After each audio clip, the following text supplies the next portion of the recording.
Okay, welcome. Okay, so we're going to start. Yes, we are. Okay, thanks everyone for their patience.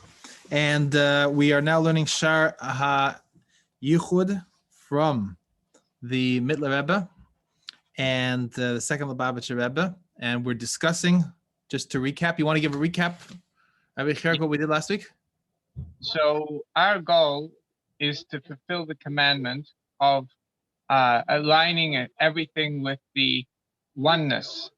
And the verse that gives us this command is Shema Yisrael, Adonai Eloheinu, Adonai Echad. Hear, O Israel, the Lord is our God, the Lord is one. And it's not just about saying this verse, it's about understanding how everything aligns and connects with the oneness. And there's a way to connect with this with surface learning, and there's a way of connecting to this with deep learning. And last week we spoke about that even though deep learning is a great thing and it has many parts, but ultimately the big league is to reveal different aspects of our soul. We spoke about the fact how the lowest aspect of our soul is in our digestive system and in our blood, and a deeper aspect of our soul is in our respiratory system, the ruach, and a deeper aspect of our soul is in our head, in our brains, in our entire head. Then there's another aspect which is even a loftier level of our soul is around our body, on our clothes. And then there's the deepest, the essence of our soul is spreads to as far as we hold on 1 second.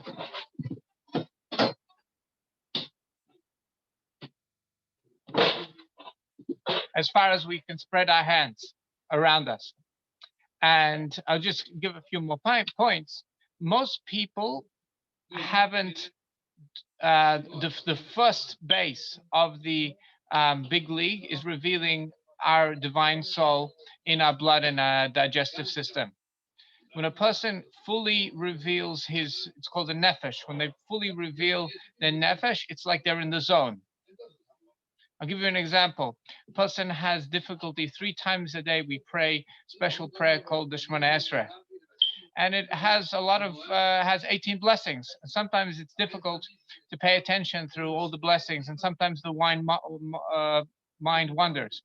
But if a person's in the zone, their mind will not wander. They'll be able to pay attention the entire time. That's like an example of being in the full zone. But most people, most regular good people, are nefesh to nefesh. Their divine soul is activated in a way. It's called nefesh to nefesh. The lowest level of the lowest level. That's what's activated. How do you see that? Because it's about doing, and they're willing to do things that are good, commandments, acts of goodness and kindness, for the intention of, because that's the right thing to do, because that's what God wants. And even if I don't have a personal benefit from it, I'm still going to do this act of goodness and kindness because that's the right thing. So that's a person, a regular person who has nefesh of a nefesh revealed. However, the first base of the big league is to be in the zone all the time, to get into that zone all the time. And that would be a full revelation of nefesh. A person, a not good person, their divine is not revealed, not activated inside their body. It's only outside of the body. So if a person is on that level, their goal would be, well, let's upgrade, let's get to the level of nefesh of a nefesh. And if a person's just a regular good person, so their goal would be to get into the big league and to reveal the full nefesh. Now, the only way to do it is through prayer, through asking for divine compassion, that we should be able to zone in to what we already have. However, what we're going to do is we're going to use deep learning to be able to help us. In other words, the deep learning will be a preparation for the prayer, and then in the prayer, with divine assistance, we're going to be able to get into the zone of revealing the entire nefesh. So that's part of what we spoke about last time. But we also spoke about the fact that what do we do for surface learning? Surface learning is very important. So it's about repetition. If you repeat something over in your teeth, in your mouth, if you say it over again and again, that's going to help a person get surface learning. For deep learning, a person needs to think over something again in their mind. That's the easiest explanation for how to do deep learning. Don't just repeat over something with your mouth, but repeat over something in your mind quietly, and that is going to naturally put you into the process of deep learning. We spoke how now last week we just started to speak about the actual stages of deep learning, and we used the metaphor of a river, and a river has three parts. It has the stream underneath the surface of the river. You have the length of the river when you're like canoeing down a river, and then you have crossing the river like across a bridge. So these are three different parts of the process of deep learning. And that's where we're up to, and we can now start inside.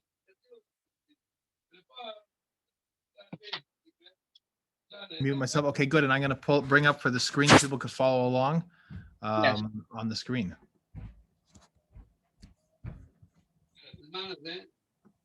Just 1 second.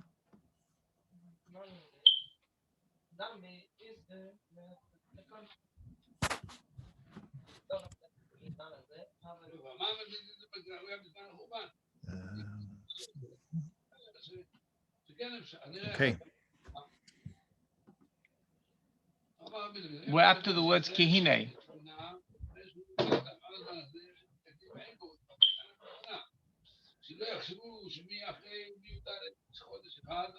Hine Gimel Devarim? Yes. Right here. Okay. Okay. Kihine Gimel Dvarim Hu Sheyesh B'chol Davar Muskal. In every intellectual concept, there are three things: Eimek ve'erech v'reichev, the depth, the length, like going down with a canoe, v'reichev, and the width, like going across a river with a bridge. And notice that he mentions the most important. He mentions the goal, the depth first. But even though he mentions the depth first, that's our goal. That's not the process. The process starts with the reichev. So he first starts describing the reichev, which is the main process of deep learning. The whip, going across a river, like going across with a bridge.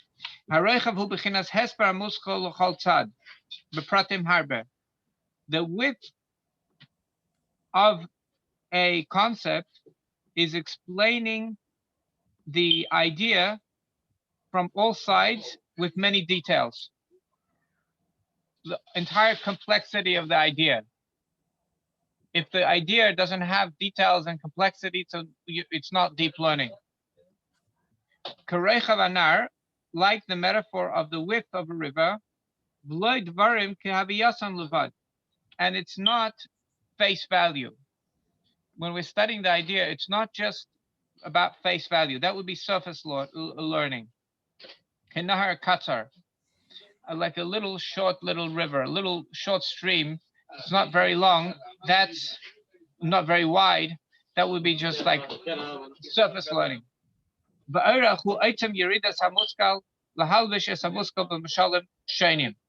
he's going to the second part. What is the length? The length of the river, canoeing down the river. It is taking down the concept and enclosing it in various types of metaphor. In other words, the metaphor holds an idea.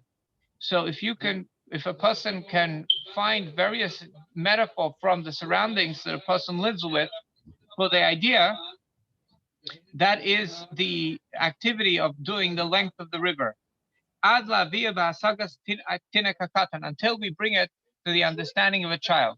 For that to be possible, a person needs to spend time with the child, understand the objects that the child lives with, and then after he understands that, he can see ideas that inside these, using these objects that the child is surrounded with to explain the deeper concept. And that is like base number one. This is like teaching Hasidus.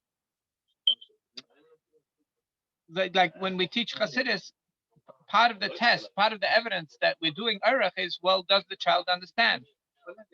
And this is Kenar Shahilach Mismashech Urach. This is like a river that goes and for great length. And he says in the brackets, this is explained at length, in the Hasidic writings,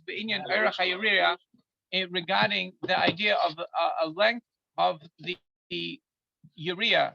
What a urea is the curtain. There was actually a roof. There was a roof that was woven that covered the Mishkan, the tabernacle in the desert. And the Mishkan had many different colors. And even though the colors change, the content remains the same. It's still the same covering. It's still the same thing. So even though the presentation changes, the idea stays the same. That's the idea of Urach. The Urach is the ability to change the presentation according to the needs of the listener, but the idea still remains the same. Now we're going to the third part, the depth.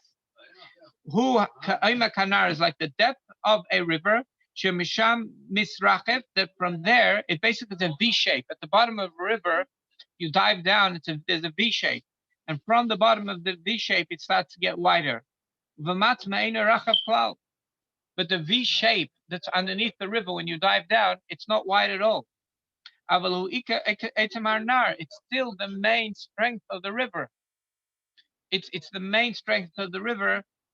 Hanikra Stroim in Yiddish, it's called the stream.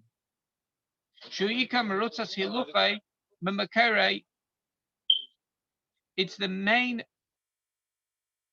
movement of the river from its original source is dependent on this part of the river, which is right at the bottom of the V.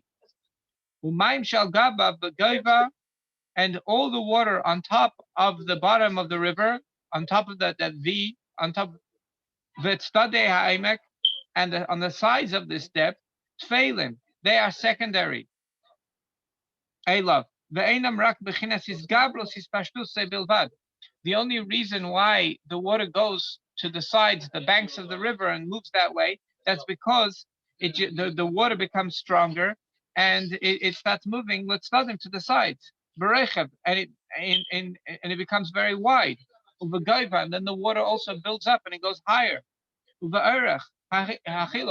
when it builds up and the water goes higher, it also will stream down. It will go further. You'll be able to travel further along the river. So all these different parts of the river and the abilities, what the river does, it all depends on the depth. So now he finished the metaphor, and he's going to explain. And he says an interesting word. It doesn't say Eimek HaMusak, he says Eimek HaMuskal. So too, the depth of the muskal. And the muskal is the core concept in the right brain, in insight. The core concept, the way it is in the right brain, in insight, it's the main point, the essential point, the way the idea is, v'nikra eimek hamusag, and it gets named, it also gets the name of the depth of the understood depth, which that would be comprehension, which that musag, the word musag belongs to the left brain, belongs to comprehension. And now we have a little question. Is it the right brain? Is this insight or is this comprehension? Because insight, the right brain, is very different to comprehension.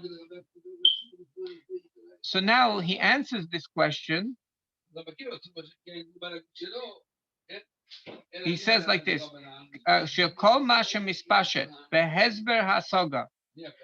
this, that a person can take the point, the point which he comprehends, and be able to explain more and more, to look at all the details and different aspects of the idea, in great width, great complexity, become a pratim, many details, and also to deliver it, to bring it down, to present it in a different way. to bring it really, really down to other people's understanding, and also the ability to go up. The idea of the water going up, so the idea of going up is to come up with new inventions. To make applications and inventions into different domains, even much higher than it's originally seems. And I'm going to skip I just want to skip the brackets, because that at the end we're going to go straight to the end of the brackets. Hakol nimshach.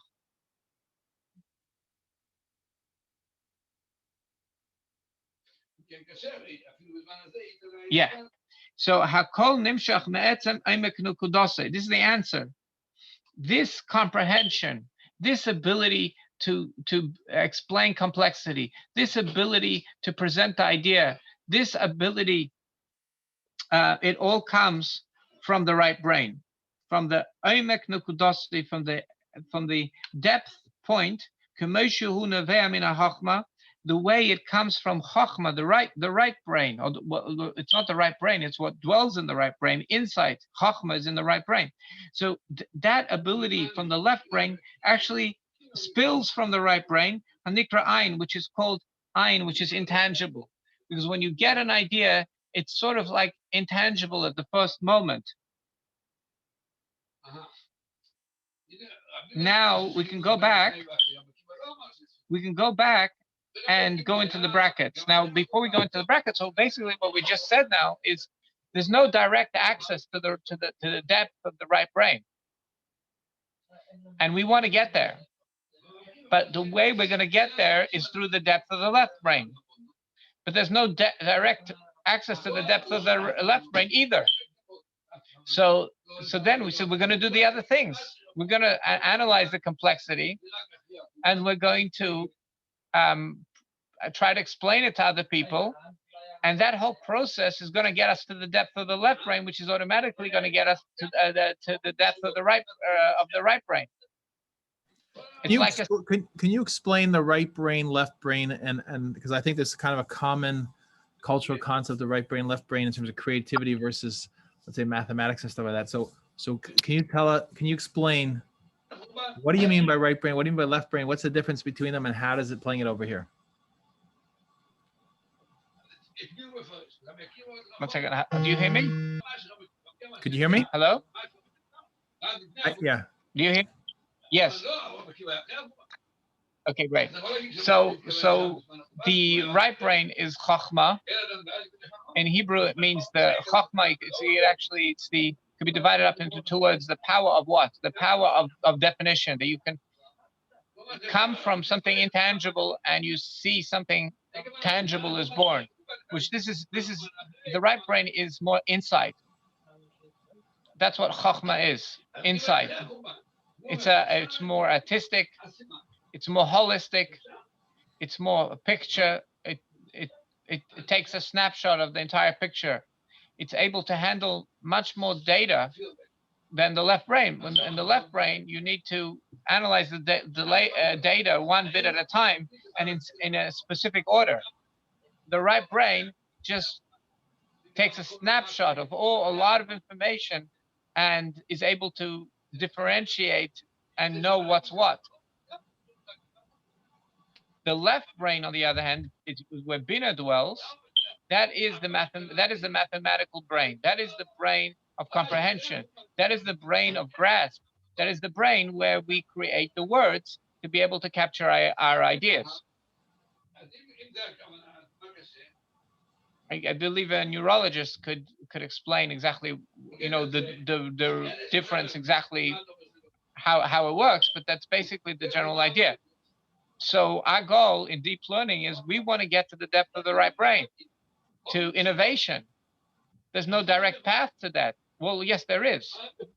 We're gonna use the left brain, and in fact, you'll notice by inventors, the inventions came as a flash of an idea, as something wonderful, as something amazing, but they did put extensive effort of many hours and many years into analyzing and studying the subject, and then suddenly after a lot of effort, the innovation came, and the innovation came from the right brain.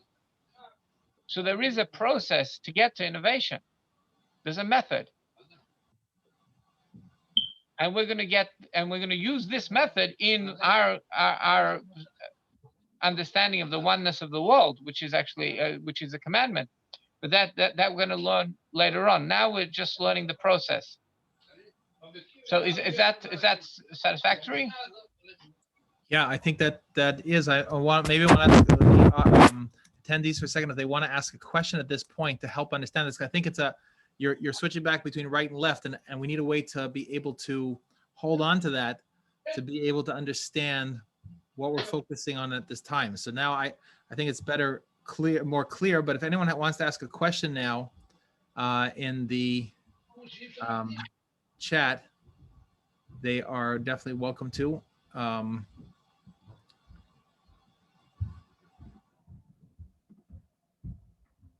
Okay, I'm not seeing any questions, but we will continue then. Okay, please go ahead. Okay, so now we're going to go and do the brackets, and this is something very, very interesting. It's a side point. He says at the beginning of the brackets, Ad bechinas emek roim. This whole process of a river is happening on a global level of consciousness. And he's saying that emek roim, that there is the depth of the river below is also connected with the depth of water above.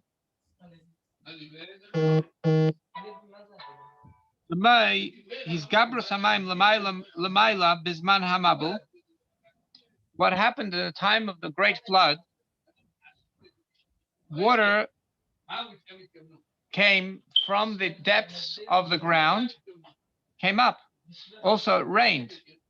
And the depth of the sky, together with the depth of the ground, both of them were activated. And apparently, he's saying that when you activate one, the other one automatically becomes activated. Somehow, on an energy level, when the well springs underneath the ground were activated, the skies began to pour. It's like a button. They're both connected. They both turned on at the same time. And he says, this will be in the times before Mashiach, Baruchnis in a spiritual way. So we in the Chayin in Kabbalah refers to the 6th millennium. There are 10 building blocks for our world, and 3 of them are intellectual, and 7 are emotional. And so far, we're living in the 6th millennium, which is corresponds to the 6th emotion, the emotion of connection.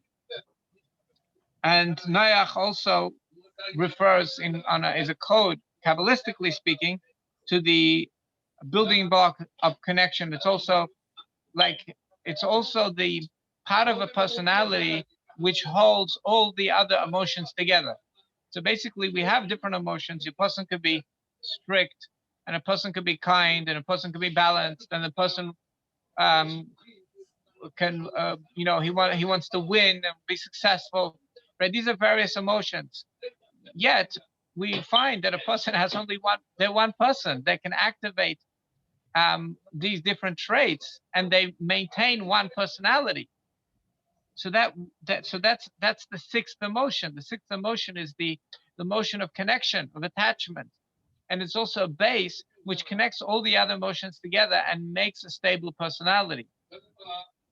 So that's now, as far as time is concerned, the 6th millennium represents a time where this emotion is activated, the emotion of connection. And Tov Reish is 600 years into the 6th millennium, so it would be in around the Industrial Revolution. That's when it started. And what happened at that time is both the Hasidic text was revealed and inventions, insight that people invented, and the life that was for a few thousand years didn't change very much, suddenly became very, very different with certain inventions.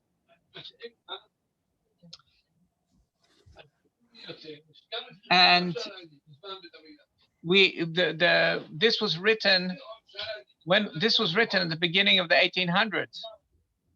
So this is right before the major changes happened.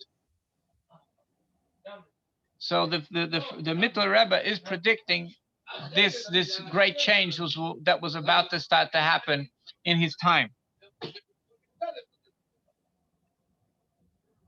Like it says in the Zayar, the windows of wisdom will be open. So the Mittler Rebbe is predicting in the beginning of the 1800s that the windows of wisdom will be opened.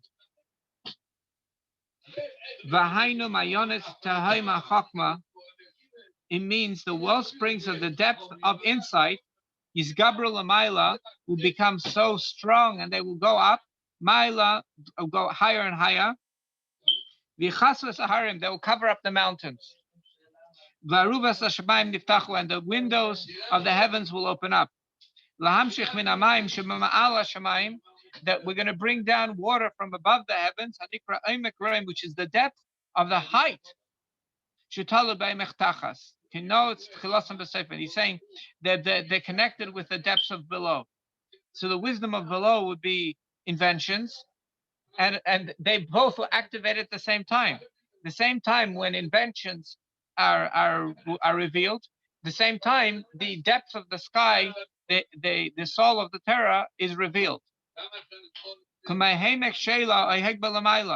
Brings an example of a well-known quote: dig deep or fly high. And he's saying they're both connected. Dig deep or fly high. It's the same thing. One is dependent on the other. If you do one, the other one will automatically happen. Like we're speaking about paradoxic intent. You want one thing and something else happens or automatically. So we can also apply this to our times when we're seeing new technological advancements. That's just a sign that there's new consciousness of divinity that has become accessible for those that search for it. And this whole concept, which we spoke about in the brackets, it's written in the holy books. Now I'm after the brackets, and he says Hakol Nimshach. He says all these abilities. I'm going back to the right brain and the left brain. The ability to go from comprehension to insight. That's because everything flows from the point, the way it flows out from the insight of the right brain, Anikra Ain, which is called intangible. The commercial cause of Anar Yetzim Eden, and it says in the beginning of Chumash of Genesis that a river left Eden. Now, this is code names for something spiritual. Shabina Nikranar, comprehension. Bina is called a river. So whenever you see a river written anywhere, we should know it's a code name for comprehension. So when you're reading in any verses in text, oh, there's a river. So know that this is a code name for the concepts, the idea of comprehension. And insight, which dwells in the right brain, it's called a wellspring, an underground spring. So whenever if you see the word Mayan, underground spring, you know it's referring to insight, and this is very well known.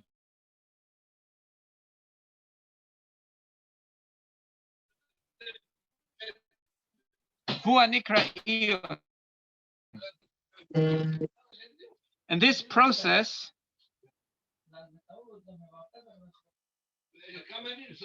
And this process is called Iyun.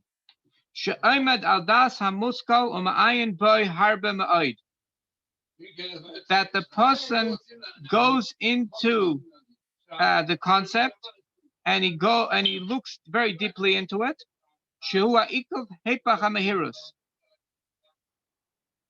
In other words, he holds back like holding back on a heel, and it's the opposite of racing.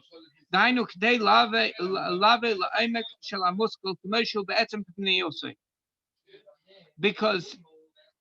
the intent is we want to go to the depth of the concept, the way it is in insight, the way it is in the right brain, which is its essential depth, and the real inside, dafka. We really want to go inside very deeply into the concept.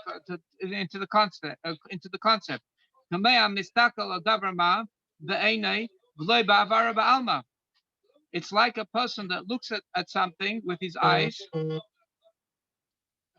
He looks deeply on something with his eyes, and he doesn't just pass over quickly with his eyes. He looks at it with a professional eye. Bikuv Gadol, he will hold himself back on it for a long time, until he knows it very well. In all its parts, the inside parts of the idea of a and the great depth of the idea. And what we're speaking about now is also called hisbeinenus, which means meditation using the left brain. And as we see, the nun hakafel, hisbeinenus uses a double N sound, double nun, which teaches us that we need to think over it twice in our mind. So as we said before, surface learning, the code word used in the verses for surface learning is vishinantam, which means teeth. And there's a double nun over there, meaning we need to read it twice, read it aloud twice to be able to do surface learning. And that's how you have basic retention on a face value. But if you want to learn deeply, you read it once, twice, and then you go over the page again, just in your mind, repeat it over in your mind. And what's going to happen is you're going to start to compare different ideas on the page. And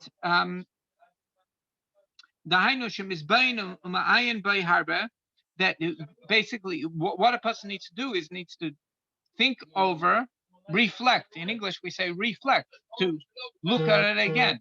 Look at it for a long time. Rashi explains. Rashi is a scholar from the Middle Ages, from France, and he gave a commentary on most of the Talmud and most verses in the Bible. And the reason why he did that is because he saw that the students were not familiar with the language anymore, because most of the Jewish people used to live in Babylon, which was the language of the Talmud. And when they moved to France, he saw the next generation weren't familiar anymore, and they were making mistakes. So he would leave around little explanations so the students would be able to not make the mistakes. And so the Rashi explains, what is it? He gives the definition of words. What's biyuni? What does it mean? Iyun. Lamed ala darver labine al buria. He gives the clear instructions. Stand on the thing to understand it clearly. That's what we need to do. We need to stand on the thing to understand it clearly. Nimtza bechinas ayun hazeh, and it turns out this activity of iyun, hu rak bechinas kli lebechinas hamaka de bina atzma. This iyun is actually for just a tool to get to an even deeper learning. In other words, this is deep learning, but there's a whole deeper learning. In other words, till now, our deep learning is only in the left brain. But once you've completed deep learning in the left brain, you've done these 3 levels in the left brain, there is a thing called hamaka de bina atzma. Bina itself, the left brain, goes into the right brain, something very interesting happens. The left brain goes into the right brain in a spiritual way, and it starts doing its thing, the comprehension thing, the activity of comprehension inside itself, which is usually uncomprehendable. And that's what we want to get to in deep learning. We want to get, once we've got to insight, we want to be able to get to that really, really deep learning where the comprehension brain starts doing its thing inside the inside brain. Now he asks the question, how is this different from meditation? And he says it's very different.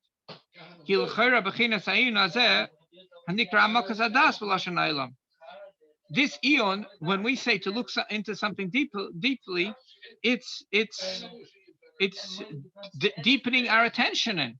That's what people knew about meditation, and what meditation is attention. It's das. There's the third brain. There's three main brains, and the third brain is the brain of attention, the brain of our consciousness.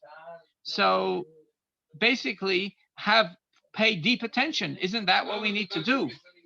And he says, no, this is not so.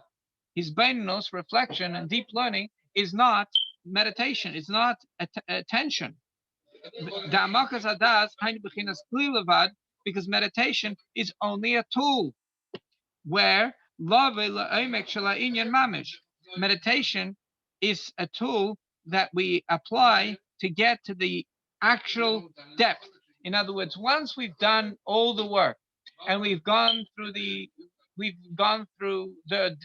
width, we've thought over something to understand it really clearly, and we've explained it to other people, that's when meditation is useful in this process, which is giving a deep attention to it, and that will bring us to a new level. In other words, deep attention, which is meditation, that is really useful once we've done the process of the left brain.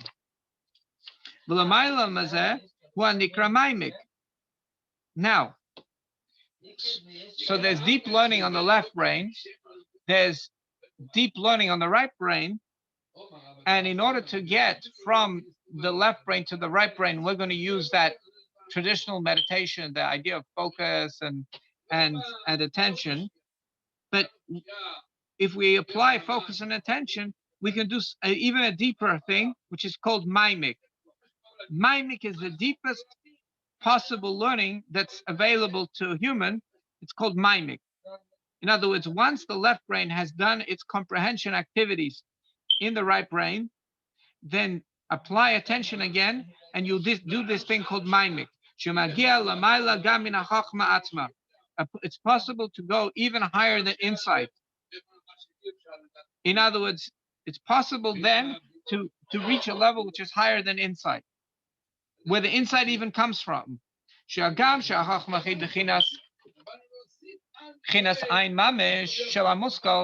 Even though Chachma, insight, is the intangible reality behind any concept,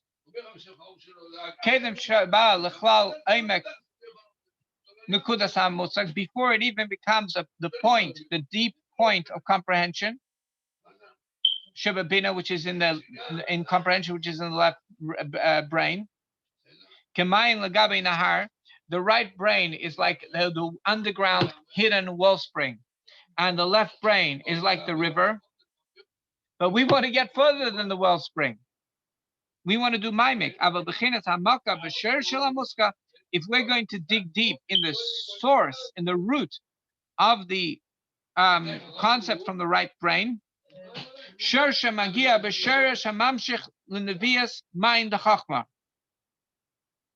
the root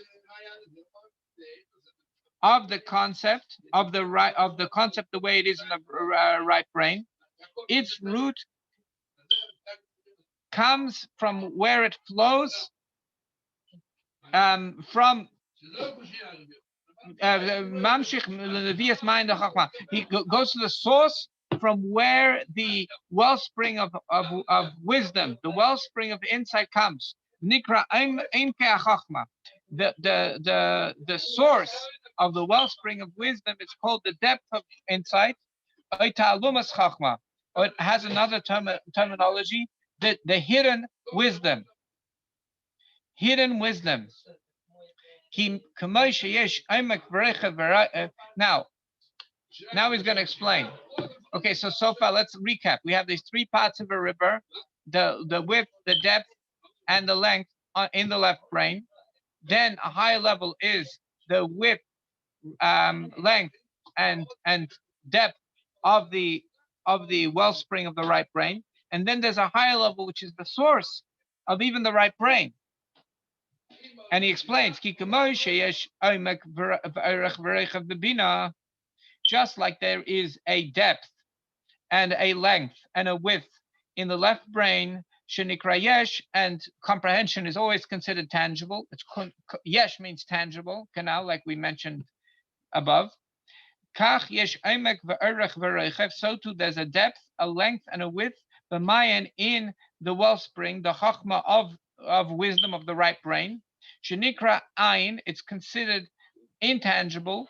Ve'omek, intangible. Ve'omek hamayan, however, the depth of the wellspring, the depth of the right brain, the depth of insight, hainu tchilas sharish machtzavei, it is really the beginning of the root of where it comes from in the depth. Shemisham mispasha, that from there it flows. Neviyosa, its flow lamaila ad shebekeya v'yetze tipin tipin, until it flows, and until it breaks through the ground and it comes out drop by drop. Begoloi mehelme, in a revealed way from the depths.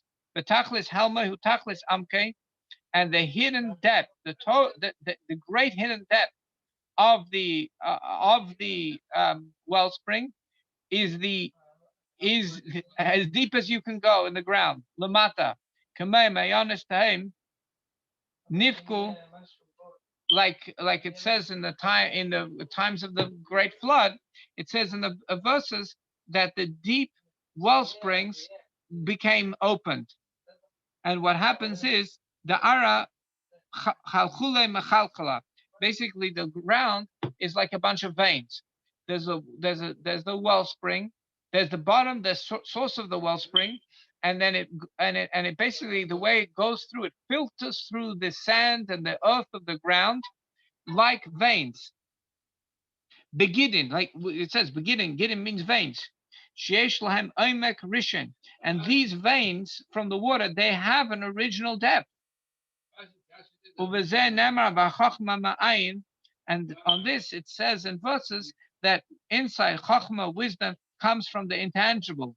Mehelam hachma, from the hidden wisdom, hanikra emek, which is called the depth, hachachma, of wisdom. V'chachma hu, and now he tells you how can we identify chachma, insight. He says, hu amtzos seichel chadash, is when you come up with a new idea. It comes out like a flash. And you'll notice when you're speaking to somebody that's knowledgeable in a certain subject, and you ask them a new question, you'll see for a second they're going to freeze. And that when they freeze for a second, their eyes usually go down either to the right or the left, depends what they're doing. But their eyes are going to go to a different direction in order to that helps the brain focus. They're using the attention part of the brain, and suddenly a new idea comes out like a flash, like a barak, like a flash. And that is how you can identify the activation of wisdom of the right brain.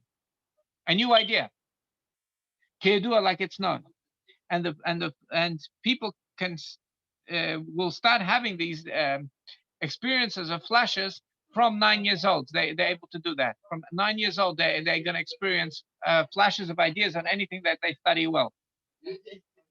And then he goes on, Mokar machzavei behelem amkei, and the source of where wisdom comes from in the deep hidden depth, hu ikar atmis v'teichteiche, that is its essence and the great depth of wisdom. Bebir inyan eimak hamusag the bina, like we explained earlier, that the deepest part of the left brain, of the comprehension brain, has a process. So too, the deepest part of the right brain also has a process. And we explained by the left brain,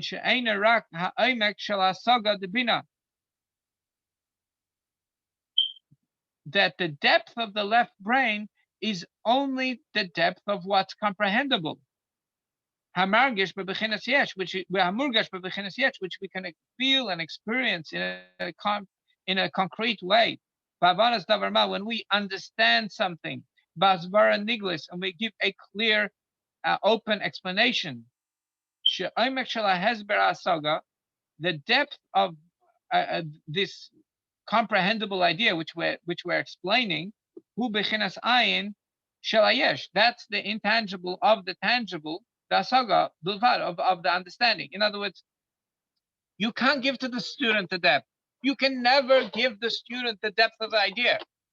We as a teacher can only hold their hands to the other things. We can only give details. It's the student's responsibility to get to the depth, because that can't be delivered. I can deliver an explanation and another explanation. I can deliver details. It is on the student's responsibility to get to the depth, because I can't give it to him. He can get to the depth. I can't give that. That's not deliverable. But when he gets to it, however, that depth of comprehension, you cannot compare it to the depth. You cannot compare it to the intangible point of wisdom and insight. That's something even higher. Terem Shabal Lechlal Asaga, before it even comes into any comprehension cloud. That is a higher that is a much higher experience even than the depth of the left brain. Even the depth of the left brain cannot be compared to what the right brain can do, to the inside of the right brain.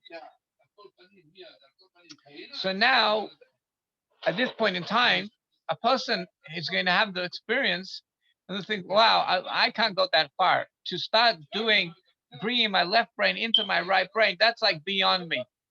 That's really, really hard. I mean, I can do the regular learning. I can study something and read 2 books on a certain subject, and I can compare them. And then I can try to explain it to somebody, and then I can go into the complexity. These things I can do. But I'm not gonna. That's gonna take me a long time to do the next level of deep learning. I mean, I can't go that deep. So he answers that question right now, and he says, "V'amnam." Anytime you see the word amnam, it's a code name for an answer. It's some sort of friction that's going on over here. Amnam means, however, like there's something difficult that's going on, and he says no. He says, "Oimakamusa," just the depth of the comprehension. Nikra Shar Anun. It has it. It's called the 50th gate, the bina of bina. Gam shenimshach ma'ayin d'chachma layesh. Even though it came from the intangible wisdom and it became something that's concrete. Let me explain. What's going on is that Moshe Rabbeinu wanted always to get to the 50th gate. And he was told that he won't be able to get to the 50th gate of bina, of comprehension. Only when he passed away he was able to get to the 50th gate. And so that's a really, really high level. The 50th gate of bina is a high level. So he's saying, don't you worry that you can't get to the depth of insight. That's not your problem. Even the depth of comprehension, it's a mini 50th gate. You did good. If you can get to the depth of comprehension, you're doing good. It's like a 50th gate. Okay, it's not the same 50th gate like Moshe, like Moses, our teacher, but it is the 50th gate. And Kamoy Mayan, and he says, and he says in the brackets, it says that when Mashiach will come, there's going to be a wellspring that is going to break out from the Holy of Holies, and is going to start like the horns of a grasshopper, like the two tentacles of the grasshopper. That's how much water is going to be in that wellspring. But however, it's going to become stronger and stronger, and it's going to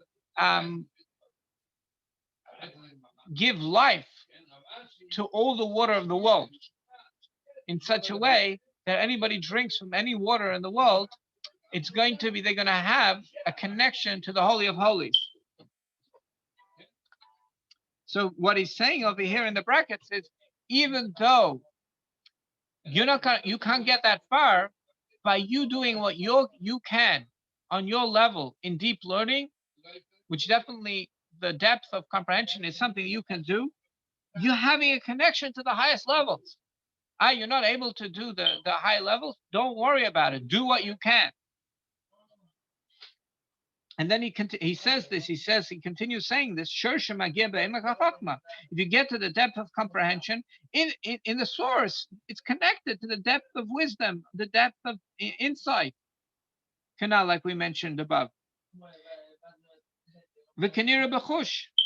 We see clearly. So he's saying, don't worry that you can't get that deep. It says, if you're just going to dig deep only in what you can with comprehension, you're going to have an impact. You're going to have an effect on the source of the idea, the way it is on the right brain. You see, you're going to be able to come up with new ideas. You're going to have flashes of new ideas. You're going to come up with inventions if you spend enough time. So that's quite something. That's quite attainable. This idea of having the ability to activate the deepest levels is called mime. It's called mimic.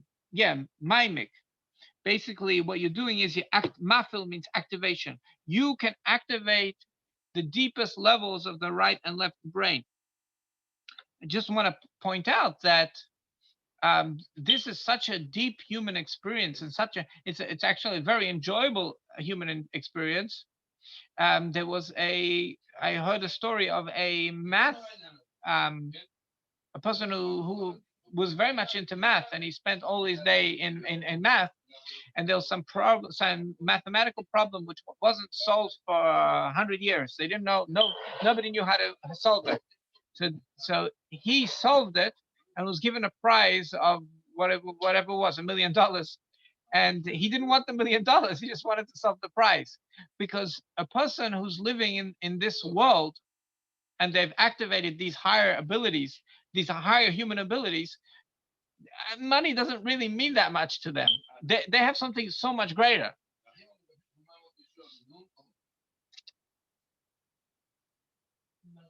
Now, yeah, let's go on the beginning of a bracket.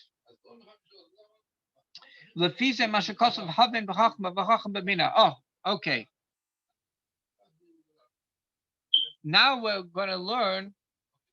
We're going into a side point. We're making it more complex. And people, Shimon, I wanted to suggest, because we're kind of like a natural breaking point, perhaps here. We're up to 902, 903, and if we're going to go to a natural, we're going to go into a deeper, complex Inyan as a concept, as a subset here. There is time to take a break and give everyone a chance to answer questions. I'm sorry, ask questions.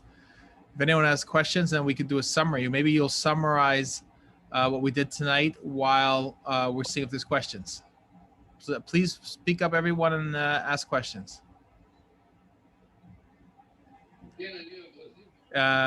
Would you like to? So sure, give a summary. Yes. So what we have is 9 levels. There are 9 levels. basically, let's say in comprehension, I'm gonna divide it up into 9 levels. So in comprehension, Someone was asking a question. One of the questions came in here is, are you saying the word mining as in like digging deeper, or minding as in paying attention? no, it's saying mining as in digging deeper as a metaphor for deeper, reaching deeper levels of understanding. So we're actually mining in our mind, and we're activating our mind through our mining. Okay. Great. It's almost like Bitcoin, right? Bitcoin, you mine and you activate these sequences of data that then become available for use. Yes, but that's interesting because as we learned before, that anything that happens in this physical world and the wisdom of below also happens in the wisdom of above. So so we have this is accessible. This is new levels of humanity which are accessible to us, and let's learn it. Let's learn how to do this.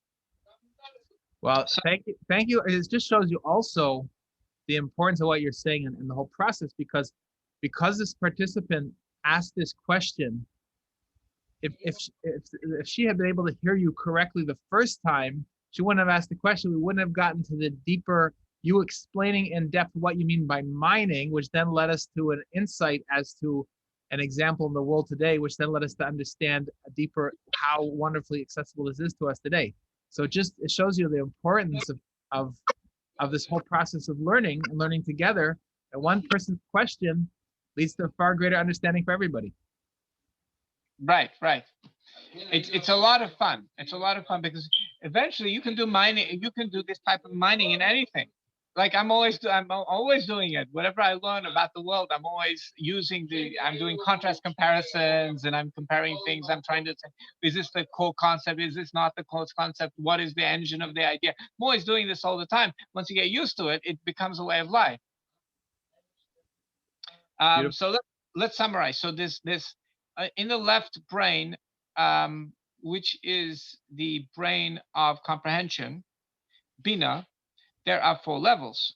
The first level is the idea of being able to deliver an idea, to explain it to somebody, the way an idea presents itself, to present it in a way where somebody can understand. That's the length of the river.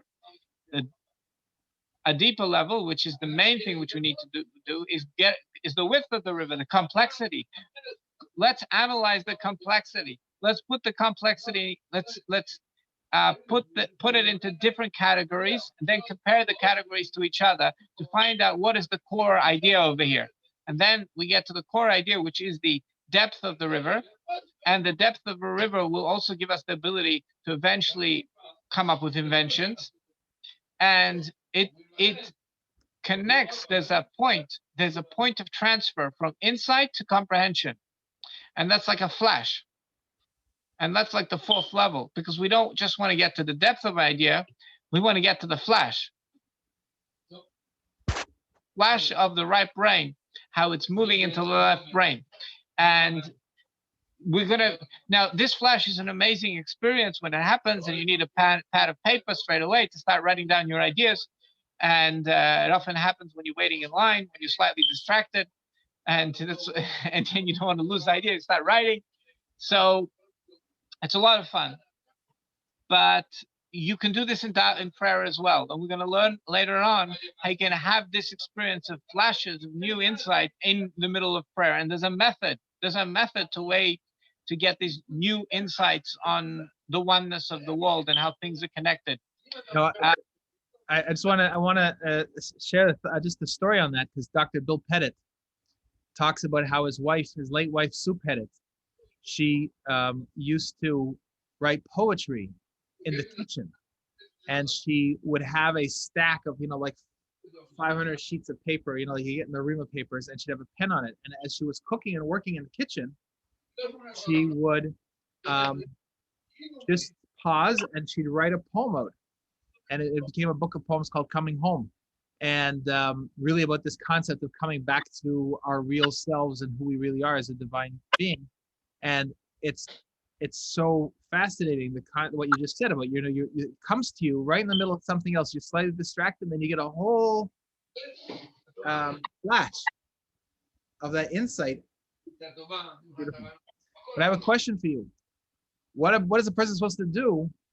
It's the middle of the night. They're trying to fall asleep. They have an idea.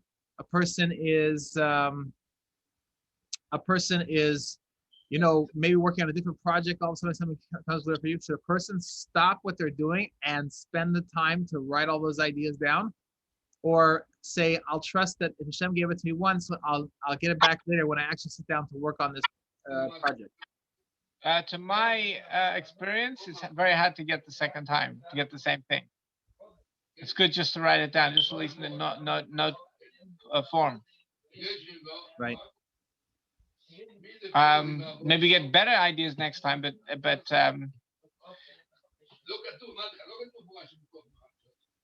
now you're wondering why the insights come with slight distraction. So we're going to find out that there's also these three levels in the attention brain and the brain of Das.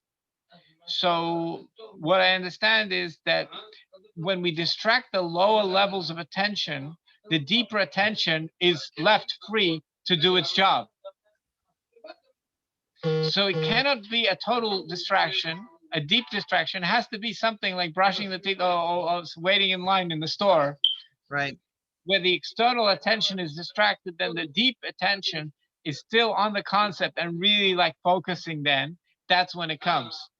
I could really relate to that, because sometimes I'll be in a meeting. Some of my meetings with clients, let's say, could go on for 3-4 hours, and after a while, I can't necessarily pay attention anymore. And to the details, it's on a certain level, my mind starts wandering. There's something else to think about, but I'm still listening. And then I'll suddenly at some point I'll just interrupt them and say, you know what, all those details are really irrelevant. Here's what the real issue is, and just lay out for them what the real point is. Because somehow in that the moment of distraction, I'm hearing what they're saying, I'm pulling all the pieces together, but my brain is working at a different level, and then I get the insight, and all those details are not relevant anymore to get to clarity as to where we stand and what needs to be done. Right. So that's what happens in this process as well. The details are there to help us to do the process, but they're not relevant. At the beginning, they're very relevant, very important. You can't ignore them. But later on, they become irrelevant, a lot of the details. Now, in the right brain as well, we have 4 levels. We have the idea of delivering the insight, the idea of classifying the insight into different categories would be the width of the insight. And then that would be the depth of the insight. And then there's the way the insight connects to higher than intellect. Right. And that's the 9th level, higher than intellect. That's basically what we said today. And the main point is, don't try to get to the high. Just try to get to the depth of comprehension, and that's going to connect you all the way up. And that's why I like to bring to an associate to the meeting to take the notes, because he could focus on making sure he gets every detail organized and on the piece of paper and everything, every little detail, where my mind could be just following its natural flow. And then you get the insights, because he's not getting the insights. He's very focused on the details all the time. He can't miss anyone. You can't be doing both in that process, it seems. Maybe some people could. Yeah, but you need different time for each. You can't do it at the same time. Now, we're speaking about difficulty in education nowadays. And maybe parents need to take more responsibility of the education of the kids, because they're not getting educated properly. So here's a process. Here's the process of deep learning, which anybody can have access to if they understand that there is a process and there is a way and there is a method, and it's really a lot of fun. It's really amazing. Well, this takes us directly as we conclude this week's Parsha. This is Parshas Zachor. And the Rebbe explains that the Milchama of Amalek comes in 4 stages. There's the Milchama of Amalek, the war of Amalek that came Amalek attacked the Jewish people when they were coming to Mount Sinai to prevent them from receiving the Torah. They came and fought the Jewish people again after the passing of Aaron, a Kohen, before they were going to go into Eretz Yisrael. It was an attack of Amalek against the Jewish people when they were trying to conquer Eretz Yisrael. And then there's the attack that we're undergoing right now in the times of the coming of Mashiach. So the Rebbe explains that in each of those times, there's some corresponding details. In the first attack, Amalek came open, clearly identified as Amalek, and was attacking openly.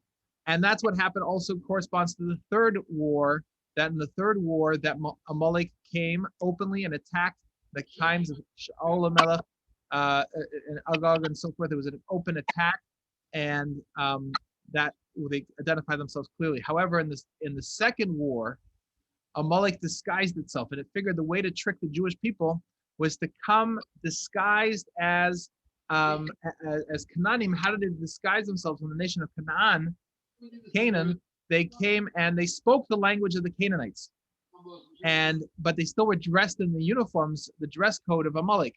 So the Rebbe says that same concept applies in the fourth war, that when Mashiach is going to come, that they will be attacking disguised in all kinds of other garments, the garments of public health, the garments of people get us distracted by all kinds of distractions, whether it's saying that over there, this is the problem, that's the problem, all these kind of different issues, and they'll disguise themselves, speaking different languages that sound like they're saying something else, and they don't look like they're so dangerous. So here, the key is, though, directly related to what we're saying, is that in the times of the second war and the fourth war, the key was the Jewish people realized that there was some mismatch in the details. Some of the details didn't add up. On one hand, Amalek was speaking a language of the Canaanites. On the other hand, it was wearing the clothing of Amalek. And so they realized that they had to extract themselves from those details. And Amalek wanted them to pray, the Jewish people to pray to God and say, relieve us from this enemy, this Canaanite enemy. And then Amalek figured out that God wouldn't answer because they're praying for the wrong answer. They weren't being attacked by Canaanites. So what happens is, if they'd stayed focused on the details and got confused in the details, it doesn't make sense to have meetings to discuss, what is this, a Canaanite or is this Amalek? Why is this guy who speaks like a Canaanite, why is he still wearing an Amalek uniform? Maybe he found the Amalekite uniform in the desert and he put it on. That's the explanation. He's really a Canaanite and he found the uniform, or maybe he's trying to trick us to think he's a Canaanite. You could spend all day and get lost in those details. So the Jewish people had to remove themselves from the details and say, God, please save us from whoever this enemy is. These details don't matter. Is it an Amalekite or is it Canaanite? It's irrelevant. He's coming to attack us. He's coming to stop us and cool off our enthusiasm for going to Eretz Yisrael. It's the land of Israel. We've got to just pray to be helped, saved from that. So the same thing is now. We get into the details, all the details. Now, the details are, in one sense, you can't lose sight of them because you need to see that there's a person who's coming to attack, and this is the tricks he's using. On the other hand, if you get too much in the details, you cannot see the big picture. You can't get to the emek hadavar. The emek hadavar is that there's a force in the world that Hashem has created, the nation of Amalek, that wants to derail the Jewish people from their purpose of coming to Mount Sinai, receiving the Torah, conquering the land of Israel, bringing the knowledge of God to the entire world. And Amalek also wants to go ahead and destroy all of humanity, erase the image of God from the entire world. So this is what Amalek wants to do. Well, we have to stay focused on that big picture. Otherwise, we get lost in the details. And like someone's pointing out over here, they're going to say the problem is global warming, climate change. And we get into all kinds of debates. Is it climate change? Is it 1 degree, a half a degree? Will this solve the half a degree? Will this not solve the half a degree? Is it better to have global warming, not better global warming? Can I have my pineapples in Connecticut? And can I grow my vineyards in Yukon? Is that really such a bad thing? We can go on and on all day about that. But the end point is to realize there's a war going on. And when we realize there's a war going on against humanity, to say that humanity is the problem, Humanity needs to be to be constricted, and humanity needs to be limited. Humanity, God forbid, needs to be reduced and made smaller and to contract, God forbid, then that's all we need to know. And then the obvious answer is, like in the times of coming to Har Sinai, the obvious answer is to go to Har Sinai. And the obvious answer is to go and to conquer the land of Israel. And the obvious answer is to go and conquer the world, to bring Mashiach, to bring the light of godliness to the world and bring the population, instead of arguing over the details of whether they want to reduce the population by 10%, and whether it's to a 10% reduction in population increase or 10% population reduction in the actual population and how many years and what their methods are. The answer is no, we want the population of the world to be 80 billion people. That's the answer to Amalek. And so then the clear answer, just go out and encourage the whole world to have children. That's how we approach it when we apply the lessons we're learning here, the Mittler Rebbe, to the reality of time, that to see that, like the Baal Shem Tov says, that you have, the mission of it says that a person who reads the Megillah backwards does not fulfill his obligation. So the Baal Shem Tov says that means that a person who sees the Megillah of the book of Esther as being a historical document, he is not fulfilled his obligation to read the book of Esther, because he has to realize it's happening right now in this time as we are going through day by day. And it's all kinds of schemes and machinations, tricks and conspiracies and plots, all in the book of Esther, all intertwined, taking years to unfold. So the answer is, on one hand, you have to pay attention to the details. On the other hand, the details is not where the answer lies. The answer lies in seeing the real depth of the picture. The depth of the picture is that God wants humanity to be fruitful and multiply. And anything and anybody that comes to try to stop that in any form, whether it's in the general group or in an individual, and prevent them from getting married or distract them from getting married, distract them from having children, cause them to encourage them to interrupt the birth of the child and have an abortion, God forbid, or to do family planning and all these different ways and techniques, or delay marriage to get a degree and work hard so that the woman doesn't have a chance to take care of help raise the children, and no one has the time to raise a child, and the tax that they're busy trying to make the taxes, they don't have time and energy. These are all tricks of the trade to distract mankind from having children. And this is what Amalek wants us to do. It wants us to distract us, think it's public health, you got to worry about this in the world population and the climate change and all kinds of different answers. And college is very expensive, yeshiva is very expensive, it's hard to afford children. These are all lies of distraction and the details.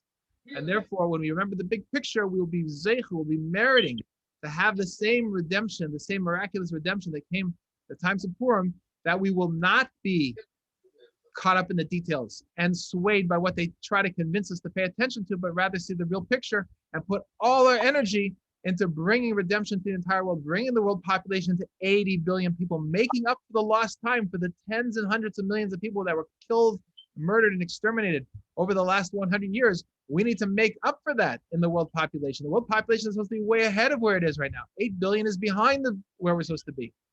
So this is what this Torah teaches us. It gives us the access to this wisdom, to this ability to get to the bottom point, and then take action with joy and bring redemption to the entire world.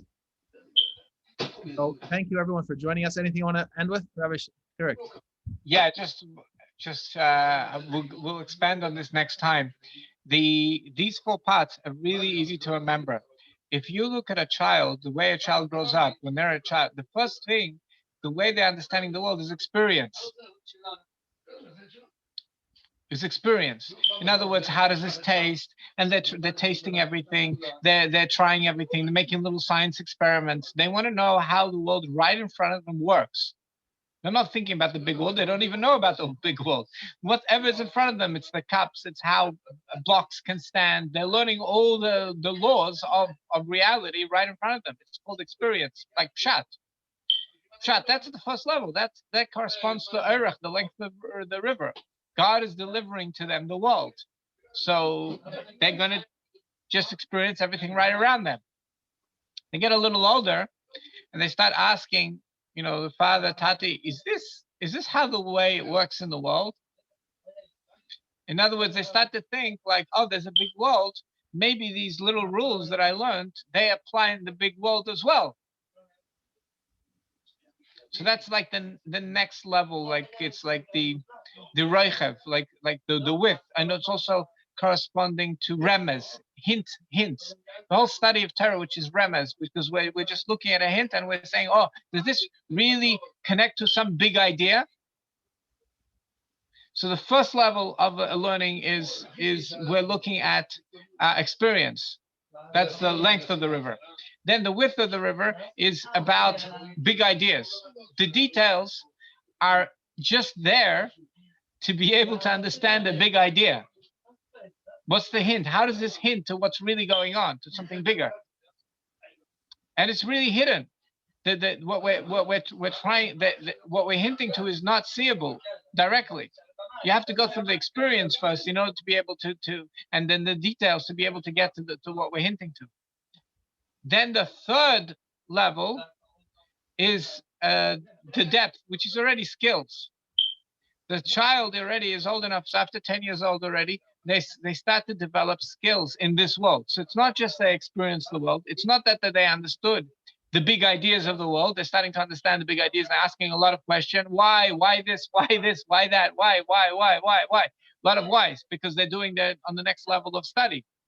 Then they go to the next level of study of hobbies. You start giving them classes. You take them to the music class, and to the drawing class, and to this class, and it's about skill development. That's already depth, because that's already the human, how I'm in this world, and this world has big ideas. So why am I here? I'm here to contribute something. So skill development, that comes next. That corresponds to drush. Drush, when the rabbi makes a drasha in Hebrew, drush means what I'm demanding from the people.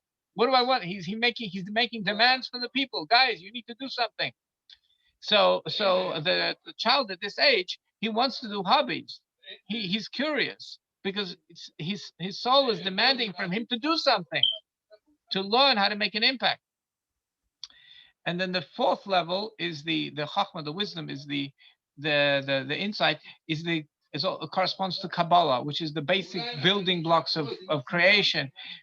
A person reveals their divine aspect when they go through this process. So again, first they just experience the world. They're tasting the cardboard. They're tasting the grass. They're playing. They're making little experiments. Then they're asking questions. Why? Because they want to see the big ideas. Then their soul tells them, I need to do skill development because I need to make an impact. And then we come to the highest level of recognizing the divinity in each person. That's why fighting against birth of a child is actually fighting against God himself. Because there's divinity in each person, and each person in the world brings out God in a unique way, which nobody else does. So everybody is like a spark of God expressing God in their unique way, and they're very necessary and very important. Every single person. So that's right. the fourth level. That's the insight, and it's also Amalek. Let's go. It's just very easy. Once you know the code, it's very easy to see everything in the code. So there's 4 levels of the war of Amalek. The first was that we experienced Amalek, right? We knew who he was. It was an open experience. The second time, it was a hidden experience. It was like a hint. They needed to think, they need to think big ideas. They need to be able to see the hints and see behind the hints. That was the second one. The third one was in the open again, because the first and third levels are connected in the open again.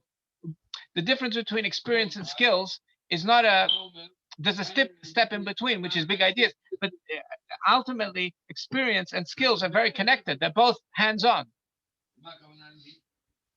And then the fourth war of Amalek, which is the one we're in, corresponds to Kabbalah, which corresponds to the divine human spark and divine human consciousness, and how each person really is an expression of the divine and has a direct connection to the divine. That's so amazing what you're saying. Also, I mean, what it goes to show is if a person says they believe in God and they want to do everything God wants, but it doesn't bother them that there's a black baby being aborted in the Bronx, they don't understand what godliness is. If it doesn't bother them that an Arab baby's being aborted in Ramallah, they don't understand what godliness is, because it doesn't bother them that God is this God, the divine spark is not coming into the world. This person's unique skills and abilities that were meant to be a gift to the world and part of the completion of the Hashem's world is missing. And this is what the Rebbe is saying in the Maimer of the Ata Tetzava, that we are meant to be crushed, devastated from the fact that there's even one corner of the world that doesn't have a complete revelation of godliness. We're devastated, crushed, devastated from it, because we realize what it means when we see there's one place that's dark and lacking, and someone's conducting themselves in a way that is showing a lack of understanding and grasp and appreciation that godliness is all that there is, and then we're lacking. The whole world is lacking, and so that's what's missing in our times. Missing in our times is the sense of that we want the godliness to be complete in the world. And then when we allow ourselves to fall asleep and not be bothered by what's happening over there with those people or in that place, then we become desensitized to godliness. We could be keeping Shabbos and eating cholent and doing all the good things, but we're desensitized from real what it means godliness, and we then allow that darkness and desensitization expand in the world and in our own lives until a person can come and say, yeah, close the shuls, close the schools, close the yeshivas, whatever you want, take it. It doesn't matter to us anymore. That's what happens. And throw the Jews out of the synagogue because they don't vaccinate. Or Jews are being dragged out of parts of Israel. No one's going to protest. Why? No one's going to write even a letter to stop it. Why? Because they're desensitized to the darkness. They're desensitized to the diminution of godliness in the world. And we have to recognize that we can't learn from people like that. We can only learn from people that are so alive that it bothers them that if there's a place in the world that's not revealing godliness. Exactly. That's another depth. If the 4 levels go like this: experience, big ideas, skills, and then the core concepts, the Kabbalah, the Sfirot, right? But they also go, you, experience is me, big ideas, world, skills, me, then the overarching concepts, the Sfirot, the Kabbalah, world. So when you come to the 4th level, you can't just have your personal life. It's about world. It's about, just like in big ideas, the child is asking, hey, why is this? Tati, why is this? Why is this? Because they're looking, they want to know how the world works. Now it's a focus on world, on the entire world. If there's a problem anywhere in the world, it bothers me, because it's not just about me developing my skills or having my little life. It's about world. There's a world problem, and that's a big focus on the 4th level. Beautiful. Well, I forgot to mention at the beginning that tonight is Zayin Adar, which is both the birthday, the day of the passing of Moses, our teacher, and also it's the yortzeit of my father, Olav Shalom, Mordechai Shlomo ben Yitzchak. And this is exactly what he taught me all through my life. He would always say, when it came to Purim time, which we're coming to now, he would always say, what do you see in the Megillah? It only says that Mordechai didn't bow down. It doesn't say anyone else didn't bow down. It means only one person didn't bow down, and yet he still didn't bow down, even though he was the only person, and because of him, the whole salvation came. This is what my father taught me every year.